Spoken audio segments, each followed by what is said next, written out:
Hello, everybody, and welcome or welcome back to the second shelf and to another installment of the videos about the 1001 books by women that I have to read before I die project. If you're not familiar with it, this project was inspired by Sandy from Miss Reads a Lot. I will leave a link to her channel down below, and she embarked on this project of reading all the books that are mentioned in these in these collections. You have these books calling the 1001 books you have to read before you die. And she is doing that. And I thought that was a fabulous project. But there weren't enough women. It's not even a third of these titles in those books are women. So I made my own list. If you are interested, you can find the Goodreads group, the Goodreads shelf with the list 1001 women. I will leave a link down below. You can also see which books are still on the TBR, 1001 women TBR, and which ones I already read. I started not with 0 because I also included books that I had read already, of course. Anyway, so let's see how I did in October. I actually not that happy with myself. I read 3 books of the 5 that I picked, but I also added a book that I had read previously to the list. So in the end, it was 4 books, and that gives me the total for this year of 58 books, and I want to do 60, maybe a little more if possible. And that means the numbers. There are 570 books still unread, which means I read 431 of the 1001 so far. So let's quickly go through the books that I read in October. I'm not going to spend too much time because all of the books, except the last one, I have already, except the last one. I mean, there are only 3, but the first 2 I have really talked about extensively. So the first one was a buddy read with Kim from Middle of the Book March, because we have also a project together, Read Irish Literature written by women. And this anthology was gifted to me for my birthday by Kim, The Long Gaze Back, an anthology of Irish women writers, edited by Sinead Gleeson. And I think I butchered her first name. Last time I did so well, but anyway, by S. Gleeson. So this is 30-something short stories, starting. The first one is by Maria Edgeworth, and the last one is by Ima Ryan. So it starts pre-Victorian and then goes up to the present. And I talked about my gripe with the book, that it doesn't mention the publication date of the story, which I think is really stupid. And not every story I like. There were some of them that I really enjoyed, and others were okay. But there was only 1 or 2, I said that before, that I thought were really not good, at least for me. And I enjoyed this, the getting to know of the development of Irish female writers in short stories. So it's a good book for that, and it was a fabulous present.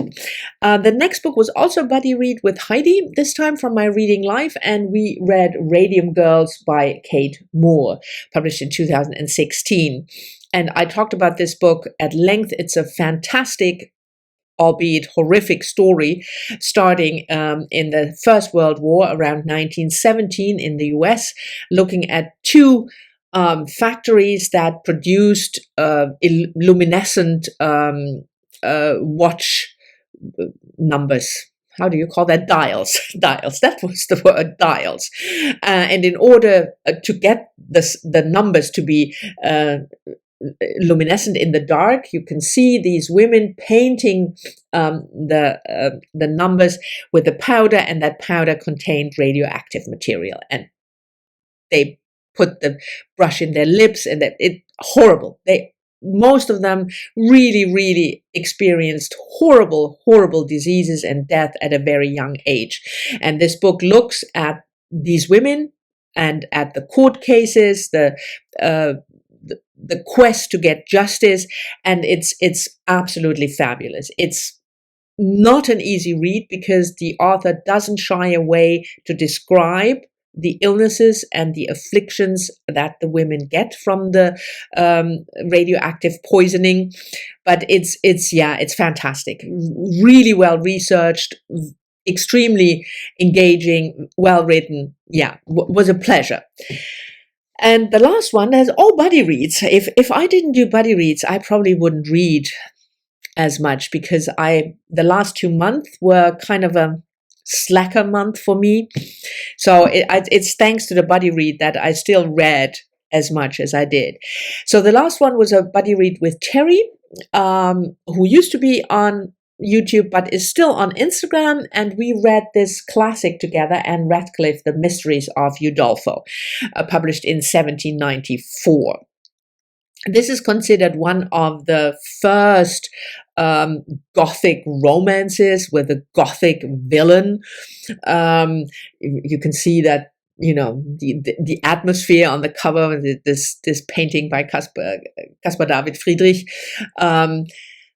which is, by the way, completely somewhere else. Because the book is set in Italy and not in the 18th century, but 2 centuries earlier.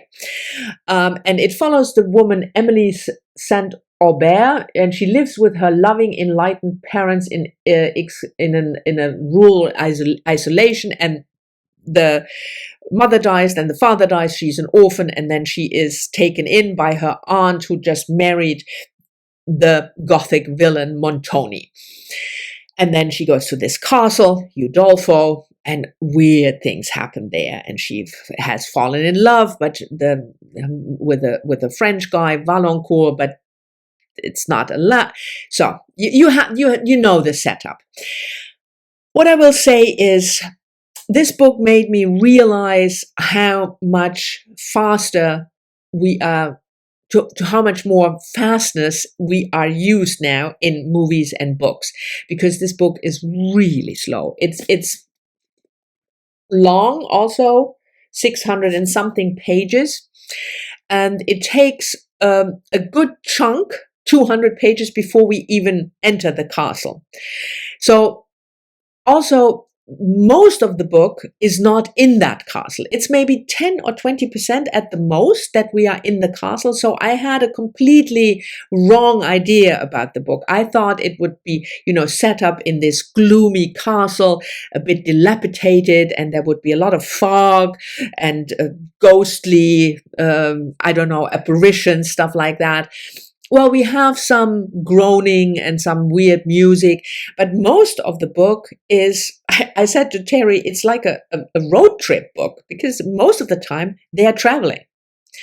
So I appreciated the book in terms of, that I learned what was a real bestseller back at the time, what people love to read and what they found spooky and scary.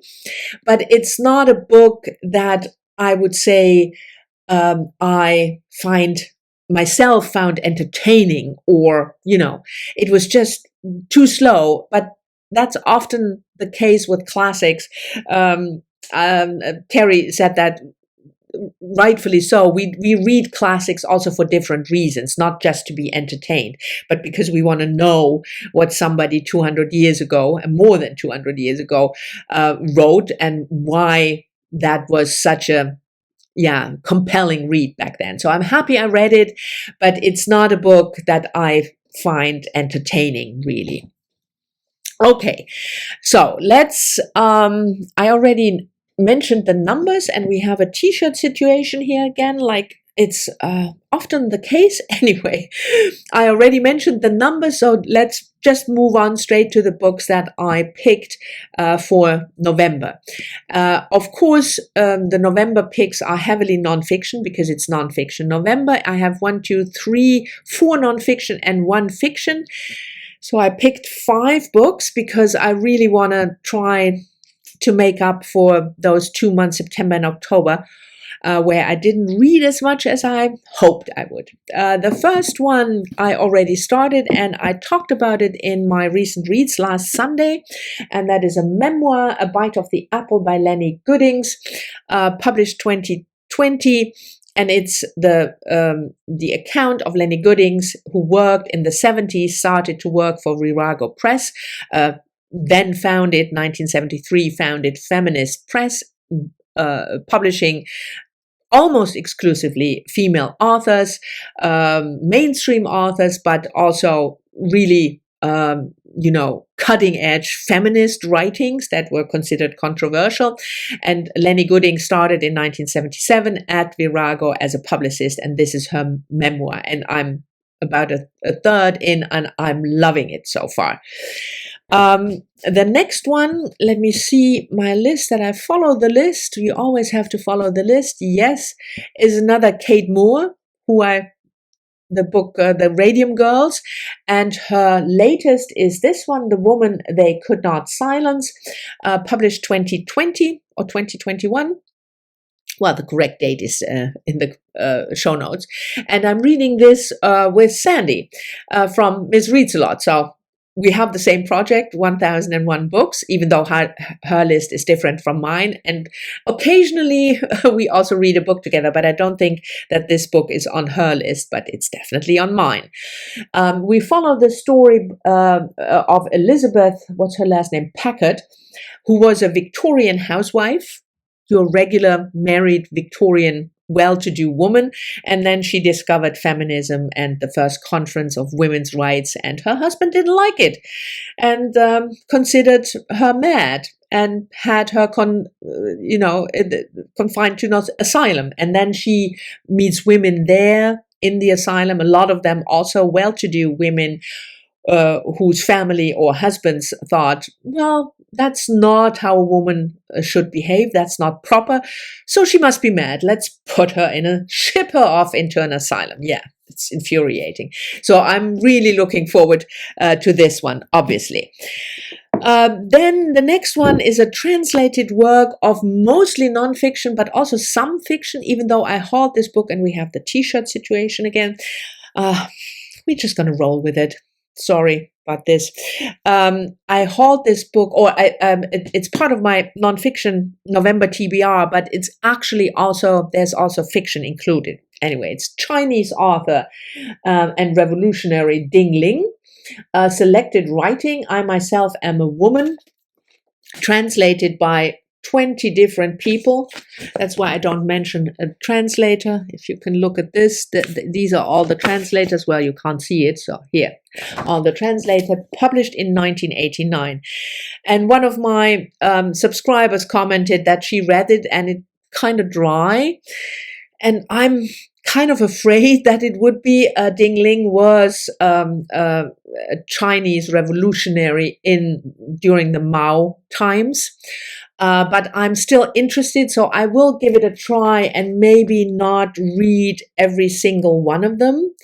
There are about 10, 12 texts, but I think it's worth it because, I really want to give it a try, even though I'm apprehensive in terms of, it might be really dry texts, these old-fashioned kind of revolutionary writings that don't really resonate with me, but we'll see. It's certainly going to stay on my list, even if I don't find it that appealing, because I think Ding Ling is a woman that definitely has to be included on the 1001 books you have to read before you die list, because I don't want to have, all Western, all white people. So we'll see how I fare.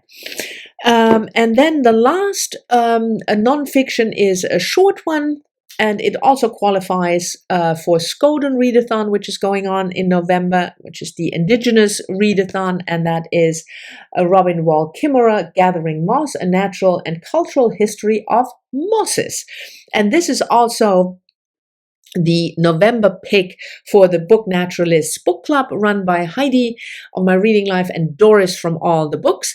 And I'm really looking forward to this. Robin Wall Kimmerer is an Indigenous writer, and she writes about nature, braiding sweetgrass, you might have heard. And she has this incredible way of approaching nature in a way that is very foreign to me, because I'm a city girl and I don't know the first thing about nature, let alone mosses. But it really resonates. Her style and her way of looking at things really broadens my horizon. So I'm very much looking forward to this one. And then the last one fiction, and again another buddy read with Courtney, from Courtney Ferreter, who hopefully will return to BookTube soon. She has, on and off, and I know busy and all kinds of personal things, but I'm really missing your videos, Courtney, so I want to say that in public. And we are reading Bharati Mukherjee, The Middleman and Other Stories. Bharati Mukherjee was an Indian-born writer who then lived in the US, and she was born in 1940 and unfortunately already died 5 years ago. And I have never read her, but I've seen her as one of the important voices coming from India. I think her most famous book is Jasmine, which I couldn't get.